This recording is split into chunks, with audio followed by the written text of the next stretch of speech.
স্থানীয় সূত্রে জানা যায়, ভোররাত 4টার দিকে 27 টন কয়লা বোঝাই একটি ট্রাক পারাপারের সময় বেইলি ব্রিজটি ভেঙে যায়।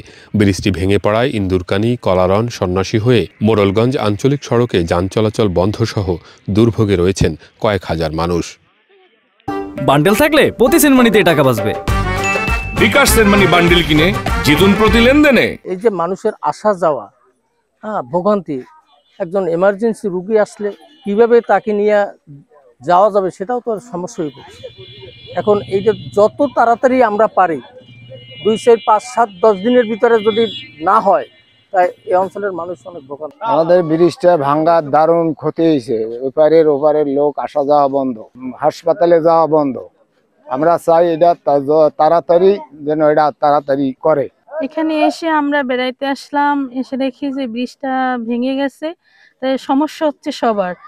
তাই সরকারের কাছে আবেদন যে ব্রিজটা তাতে দ্রুত গতিতে হয়, সেটাই আমাদের ভালো হবে। আমাদের দেশের বড় ভাইরা এসএসসি পরীক্ষা দিবে এবার, তাদের 26 তারিখ থেকে পরীক্ষা।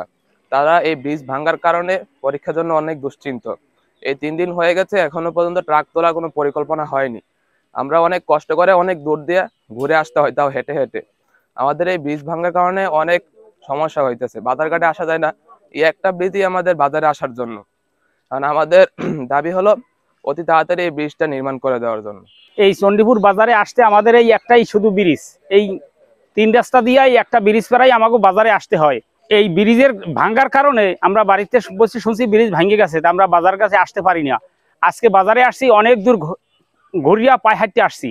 তা আমরা ব্রিজ এখন যদি তাড়াতাড়ি ব্রিজ না করে দেয়, তাহলে আমাদের কলারণ্যের মানুষ বাজারে আসতে অনেক সমস্যা হইতে আছে।